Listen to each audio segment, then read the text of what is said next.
Welcome back to another episode of YouTube with the boys. Today we have a great episode on Pokimane. About a year or two ago, like a year and a half, something like that, where I realized, how do I say this kindly? I realized I had been attracting a lot of beta males. I was like, I'm trying to cop a dude. All I got are like these bitches, you know what I'm saying? No offense to those guys, but it was what it was. And I was like, what's my problem? So this was an actually really interesting episode for filming me because I've always seen Pokimane on offline TV and just in other stuff, hanging with Ray and Corpse and Saikuno, and just I love those Among Us lobbies, so I kind of encountered her there. But I've never actually watched her content, so I decided to do it for this, and let's get into it. So Pokimane was almost like an enigma to me, because like I knew she existed. Like she was like a pretty large face of Twitch. So before I was exactly into Twitch that much, or really had broadened my horizons away from my normal people, I knew she existed. I didn't really know what she stood for, and I didn't really know what her content was like. She was also hard to miss in the sense that sadly a lot of controversies are surrounding her, so I was like, yeah, I've heard the name a few times. Pretty sure she's very popular, all of that. But this is kind of like the first time that I've really got down and dirty on her, watching her content. I had never really just sat down by myself and went like, man, I'm going to go watch Pokimane. So this is the first time I was going to do that. I don't exactly know if she's like changed over the years or what she has adopted, but it seems like that she has like a big range in personality. She's very adaptable, it seems, from what I've watched, to her situation, which is a trait I noticed almost immediately, like very, very fast. Because I remember when I did my offline TV podcast, I would talk about how she was able to kind of come with a lot of like, she's not afraid to make, a vulgar joke here and there. She's not afraid to like eat a bug, be with the boys, poke fun at people, all of that. Only eat this if it makes me one of the boys. Yeah, one of the boys. Yeah. Let's eat bugs. This shit means one of the boys. Michael's not one of the boys. She just kind of went for it a lot of the time, and I don't know, interesting. I only knew that one side of her, but then like I started watching her content, and when you get her like almost her personalized side, she's kind of different depending on who she interacts with. So what I've seen is she's been playing a lot of Valorant lately. I watched a lot of her Among Us videos, and then I watched some old Fortnite videos, just kind of get an overall gist of what was going on. Now, I would say that it's like, so with this certain friends and offline TV videos, I feel like a lot of the live stuff, I don't know, you kind of see her at, the offline TV personality that I would describe. She's very, go out there, let's do this, let's do that. I'm going to come at you with a lot of energy and all of that. Now, Fortnite, it seemed, obviously this is a few years ago, she seemed a little more cautious here. It was definitely, you could tell, it's one of those, it's a streamer you can tell is in front of an audience, I think. Now, whether that's a good thing or a bad thing, you can tell me. In some cases, knowing in front of your own audience and pandering to them is actually really good, and that's how you make an entertaining stream. In other cases, you lose some of the genuineness in front of it. But it does feel like she had a realization that she was in front of people and who she was interacting with. Because the two videos I watched, at least, which were her most popular on YouTube, was her doing random duos, and she interacted with one older guy who called her affectionately, yeah, one boob. And then a bit of a squeaker per se, who I think was 8 years old, and she interacted with him. But Ben, do you have a girlfriend? Yeah, that's the person who I was gonna invite. Oh my god, let me meet your girlfriend! You wanna meet her? Yeah, that's so cute! Well, she's not online. That's I checked. Oh no! And she's definitely very cautious, it feels like here. Now, this is understandable only because there's just someone always wants to jump, it seems, on her and accuse her of something. So you can understand how you maybe got cautious over the years. but she does always seem to be having a very fun time in those videos. In the Fortnite videos I did watch, she may not be as vulgar or possibly poking fun as many people as she is when she's with her close friends, but she definitely seems to be having fun goofing off by herself, whether, commenting on things when she's on push to talk, and she she mutes for a second and makes a joke to chat when she's doing a bit here and there. It's funny to see someone kind of laugh at what they're doing on their own, which is it's a weird thing to see, because people who laugh at their own jokes obviously get discredited a little. But when you can tell when she thinks something is funny, and then you're like, oh my god, she thinks it's so funny, and then that can encourage you on. I remember one bit I think she thought was hilarious was she was acting kind of like a noob and trying to jump through this door that was made in Fortnite for I think it was 2 minutes straight, and then she just turned around and walked around it.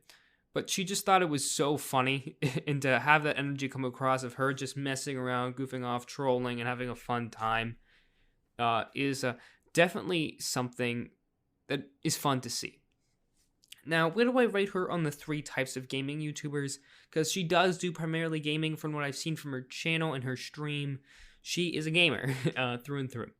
So where would I rate her there? Well, on that, I would say, so for those who don't know, I'm going to clarify first. I have a chart with 3 types of gaming YouTubers / streamers. One, we have all funny, doesn't rely on skill in the game. Now, these are all equal in watchability. We have a hybrid that's kind of okay at the game, probably above average, but also pretty funny. And then we have the full-on sweat. You watch them for their high-intensity gameplay. And I would say, I feel like she is very adaptable to the game, so I'll put her at the hybrid. Because at Fortnite, I mean, this was a video a long time ago, which I looked like, depending on the person, she kind of carried the 8-year-old, but with one boob man, she was a bit more on the carried side. But it seems from how she's been doing in Valorant, because I've seen a lot of clips flood into Twitter on that, I've been trying to keep up with all of that she's actually, she's very good at that, and she's able to hold her own. I've never personally been a League fan. I have no idea what I'm watching. I wish I could have taken in that content, but I would not have understood it at all. So, continuing on, it does feel like her skill depends on the game, but she's always laughing and kind of trying to be a troll. Pokey is tricking someone into thinking that she is a soundboard. This is like a troll or something, isn't it? You have a recording or something. Yeah, that sounded just like, holy crap, that sounded just like her. Hello? I think someone soundboard. Yeah, let's see if I can soundboard. Hello? Just gonna say the same thing in the same voice. How is your day going? Good. But she is able to also go serious too, which I think is this duality of those 2 traits. If you're able to kind of pick a side and lean towards which way you're feeling, that can probably save, at least make you able to stream a long time, I would think. Because, if you're kind of stuck into this I'm always sweating mode or I'm always memeing mode, then it may become difficult to stream for that long and put out that much content because it feels repetitive. Now, if you're able to change it up here and there, then I think you get into a very good zone where you can keep going on and on. But speaking of her other videos, Among Us. So one of the main things I've kind of seen her a lot on is Among Us, because I watch a lot of the Toast lobbies, other people when they play with Jacksepticeye and PewDiePie, and all of those people. Pokey was usually there. So I got to see her play style a lot there without me specifically focusing on her, but I just got to see her as another player, which is a different perspective, because it is different when you are watching your streamer play with someone else versus, watching another streamer play with the one you usually watch. So it seems that she wants to take an active role. She's not afraid to take charge. I think this again reinforces that she's more confident and more afraid, to go after people when she's among her friends. Not go after people, but, just be vocal, because she knows she's in a safe space, which, obviously on the internet, people will snap back without you doing anything. So it helps to know you're among friends. But when Among Us, she's calling people out and stuff and all of that.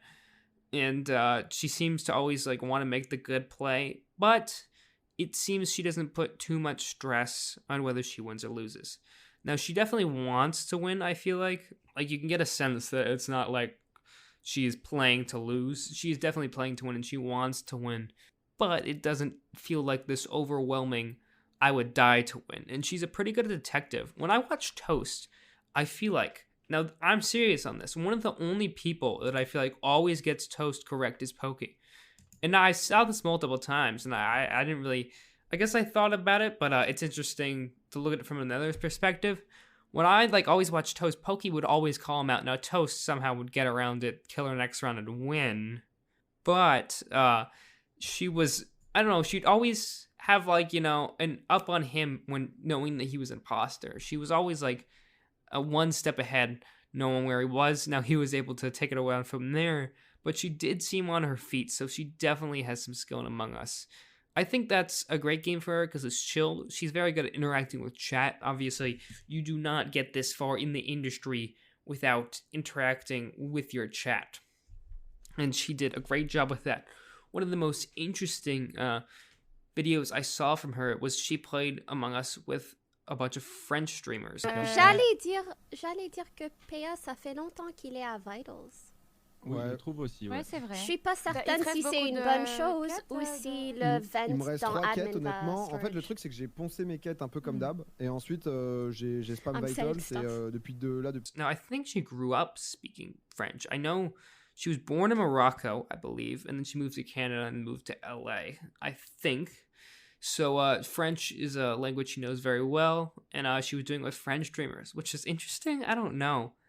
For some reason, seeing people still play like a game in a different language was jarring per se. You're like, whoa, you have that over there too.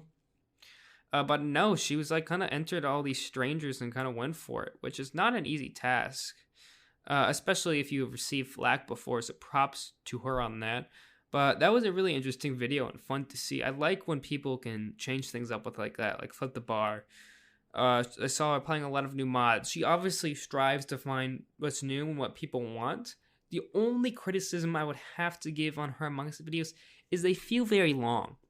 Now, I'm gonna be honest, like, if an Among Us video is not too quick, I kind of get bored. Like, Toast's have been getting a bit long for me too, but hers felt especially long, where I felt like I was watching the full round. Because you kind of want Among Us videos to kind of be... And she seems to do a lot of, you know, her imposter rounds, but a lot of it does feel a bit slow and unneeded. Like, you see Toast in his videos, and I'm not comparing to Toast. I'm just doing that because he's, I feel like the Among Us content creator precedent. But I've seen Ray also do this, where they kind of, like, speed up at certain points. And I felt like I was missing that. There was either a jump cut or I was just waiting. So, like, after, like, you know, the second round or the third round, I'm like, I don't know if I exactly need to watch a game with the same people again. Like, what's the allure to keep me watching? I needed something to keep me going because I got burnt out pretty quick. So that's the only thing I would comment on her Among Us videos. Other than that, they were pretty good, you know, eye-catching. And that one, you know, the golden round, which she would kind of tease in the beginning, that was usually good. And that was good content. So if you kind of shave the other stuff off, I think they would be very great videos. Now, I don't proceed or watch her stream that much. I kind of try to tune in here and there. But her hours are actually kind of different than mine. I don't know. She's interesting in the times she streams. Because I am in the US. So I feel like most of my streamers come on, the ones I watch personally, around... I don't know, like 5 to like midnight and over. I also watch Australians too, so that makes sense. But she streams like midday, which I don't know. I've never really felt the need to go watch a streamer midday. I don't know, like, I guess you would be capturing an audience, like maybe getting home from school or something, since it seems like her audience is on the younger side. But I don't know for sure. It feels so odd to me just watching a stream in the middle of the day, but you know, whatever works. she is a very scheduled person, and like I think this would be a good transition to get into her kind of real life, in the sense of like, outside of gaming. Some of the most interesting videos that I have seen on Pokimane have been outside of gaming, and I truly mean that. Like, I feel like a lot of the stuff that I have seen, like with her, I've related to her most when she is outside of gaming. Now, let's get this out of the way. I had stumbled upon something I didn't know exist, and that was a Pokimane ASMR channel. I didn't know that was a thing. I eventually listened to it. I don't know if I'll be going back. ASMR is not my thing. I guess some people like the tingles down their back. I do not. But I didn't know she was into that. I think she was really into that. There were a lot of videos on that channel, and some videos had like over 10 million views. So yeah, Pokimane ASMR exists for those who don't know. I really did not. Maybe I'll grace you guys with a little sneak peek. Whenever I do that, I feel like I'm like whispering into someone's ear like a secret. Don't tell anyone, but my favorite food is spaghetti. I'm sure you all really, really enjoyed that as much as me, which I don't know, maybe you actually did. ASMR is not my thing. But she has a channel doing all of that. Now, she doesn't make those videos anymore. I guess she lost a passion for it. But she seemed to be making a lot of the time, and it was just a facet of her I had no idea existed. But that is not, I just wanted to clarify, that is not what I'm talking about when I mean outside of gaming. So, two very interesting instances where I've seen her is, I would say one was on Dr. K. And I found this one interesting because, like, I think I possibly talked about this on one of my old podcasts on Dr. K. But Dr. K, for those who don't know, he's a Twitch streamer who's a psychologist, and he speaks with gamers and other, Twitch personalities, and they kind of do like a therapy session online. Now, I think they don't go into the deep dark stuff, but they do enough to make it interesting. And then Pokey was talking a bit about her imposter syndrome and always feeling like she needed to do better and better. And that was something I kind of related with a lot. And so it was impactful for me. I was like, man, like I relate with what she is saying about like, her like always wanting to excel at this and maybe not appreciating what she has done. Because I do feel like, especially just the world nowadays, is a move situation. So seeing her, kind of speak, it felt like from the heart about, her success recently and what she like felt. It was really humanizing, and I think that was an important light for me to see her in. That was like the only piece of content I had actually watched of her before doing this podcast. That was like a few months ago, probably like summer. But I watched that, and I was just really interested because I saw a lot of like reflections within her drive and myself, and to see just, oh, this is a person who has like been streaming since they've been 17 and been pushing and breaking down these boundaries and constantly getting judged. And that it definitely, I was like, oh shit, like, man, I just kind of got to reflect on how, like, maybe like the public image of her versus my image. And they say the same thing. They're like, but I am all of these things. Like, why do I deserve, like, why am I crying? Like, I shouldn't be crying. And then I tell them, like, well, maybe you should, like, stop flagellating yourself and stop trying to be better. And they're like, I don't know how to do that. I don't know what that looks like. That's me, Smiley. yeah, right? Like, because I mean, let's be honest. A lot of times she is picked on, the whole simp thing, and all of that, and this, and drama here, and does she have like a boyfriend, and she gets sexualized a lot, and that's definitely a thing that exists. So when you only know about maybe controversy, like I heard about her taking down videos, but didn't really know the context. I felt like I had started to form an opinion without even watching her. And I didn't know I had this opinion. But after watching this Dr. K stream, I was like, wow, like, man, like, she's just a regular person who has been pushing hard and pushes herself super hard every day and is very scheduled and all of that. And it gave me an interesting insight into, like, I don't know, the person, not the streamer. And my opinion was changed, and I'm glad it was. I'm glad I kind of get to get rid of the mob mentality opinion. And the other instance that I saw that was really interesting out of gaming was on the Graham Stephan show, or just Graham Stephan. I forgot which YouTube channel it was, but he is as a guy who focuses a lot on like financials and stuff.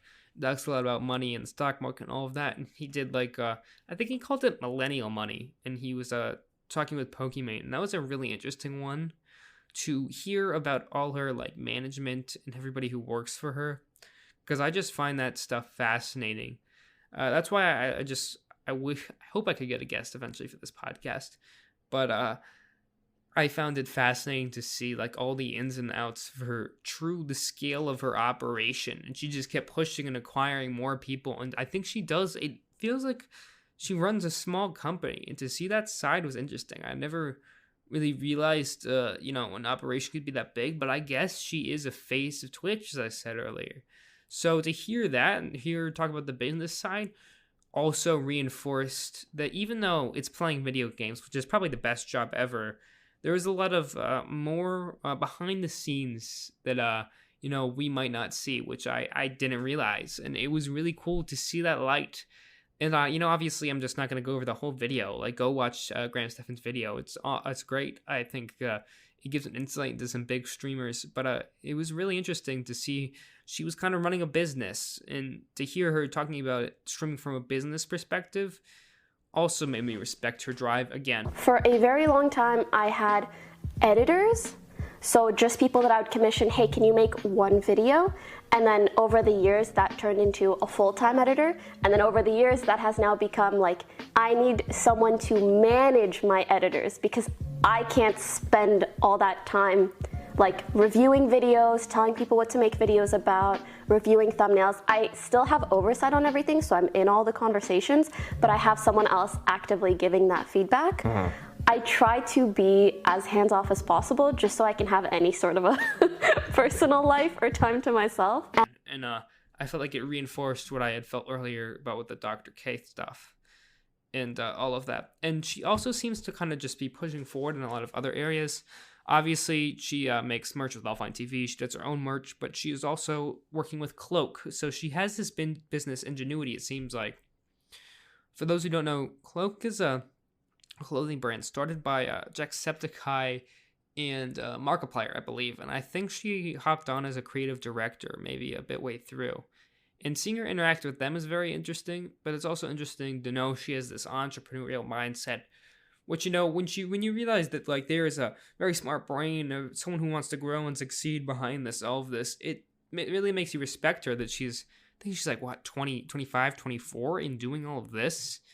And this is just a gamer. It's not like, a world-renowned athlete or a pop star. It's a gamer doing all of this. I think that's sick, and I think that was really impressive just to see her business and like where she's going, working with Cloak and this. And, focusing on these things, that is all super interesting to me. And I hope you guys would enjoy it too. Which kind of, I'm going to hit on our last point. Wrap it up soon. But controversy. I don't feel like Pokimane has always been wrapped up in a lot of controversy, as I mentioned at the way beginning. Since, me knowing about her, she's always been wrapped up in a scandal or that. And it's tough, because when you have a young audience like that, people don't know online etiquette. It's not exactly a thing taught in class, in school, which it probably should be at this point. But,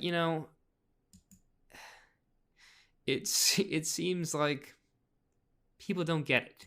That these are real people you're talking to. Real people that you may be talking about in ways that are not so safe for work. And you can understand how they can make someone very uncomfortable and all of that. So if, she snaps back, I don't blame her. And the simp thing, yeah, I don't even care. I'm gonna say it. I think she's been making a lot of great steps to, improving her image, but people talk too much. I mean, you just, I try to, think about this from a perspective. I'm like, let's look at it objectively. Do I take a side? Do I not? Like, when I look at the facts, where do I put myself? And yeah, it just seems like a lot of people do go after her for no reason. I mean, obviously, yeah, it's tough. Like, the fact that she actually put a donation cap on is just insane. Like, she has a max donation limit of $5. And when you think about that, she had the chance. She was getting thousands of dollars donated, more. Tons of money. Like, there was always this meme about, like, the simp, the white knight, Pokimane donator. Like, that was a thing. And you could obviously assume that it was a big chunk of her income. And she capped it at $5. Which, one, maybe you could see understandable from, like, I'm at a point where, it's respectable in every way I look at it. Because in one, it's like, I am in a way, like, I'm like really financially well off and all of that. And some of the people watching me may not be, so they can keep their money. They shouldn't be donating too much, which one is very respectable and just amazing that someone would do that. Basically rejecting money. That's the equivalent of what they're doing. And the other would just kind of be like, I am proving people wrong. Like, yeah, if you like think people donate to me too much, it's like, okay, then they won't. And she's made strides in that, and it sucks that she's tangled up with like the whole Fed thing. Obviously, that was a delicate situation. Cause I started watching offline TV as soon as that happened, so I was jarred from the start. But when things come back up, it was a delicate situation to have all of that kind of splattered online for anybody, but especially her with past controversies. It must suck, man, just to have to go over that and talk about that. And I could see how it's just not a fun situation. I've talked about it before, so I don't want to get back into it. But I think the only way just to handle all that after over and over and over again and keep on going is very respectable. And I think it's just crazy that someone is able to do that and still be successful and still keep going. Like, obviously, took a break, but to have that drive to, keep being better and persevering through all of that is just deserves my utmost respect. That's what I think basically I'm trying to say with all of that. She has my respect through dealing with all of these controversies, coming through them, navigating them alone. Technically, is like it's not like she's hiding behind a company name. It is her. It is not a brand, it is her. So it could affect her career, but it is her. So I don't know, she just has some respect. That's all I'll say. Hi, guys. I'm going to quickly talk to you about Anchor. Anchor is what I'm recording this podcast on at this very moment. It is so easy. It's free, just like YouTube, so you can start a channel whenever you want, start a podcast, and just start releasing episodes. You can edit it and record it right from the app or your computer. So it's so easy. And then it automatically distributes for you to Spotify, Apple Podcasts, and so many other places, everywhere you need. It's just the easiest thing. It's like everything you need in one place. It's so easy to do. It's just like YouTube. But if you're not just exactly a visual guy and you like podcasts like I do, it's so easy. So go right now and download the free Anchor app or go to anchor.fm to get started. Super easy, and you can make a podcast just like me. Thank you guys so much for supporting the podcast as of late. You guys are incredible. I'm blown away. I'm trying to get someone on. I want to find the best first person I can. So, it's going to be a lot of cold calls, reaching out to some YouTubers probably don't care to do a podcast for free. But I'm trying because I think it'll be really cool. I think it'll be sick. And I love that you guys love this without guests. And I more than appreciate it. You guys have no idea. I think it's awesome that you love it. And I will continue making it about more people you love. So thank you guys so much. Goodbye.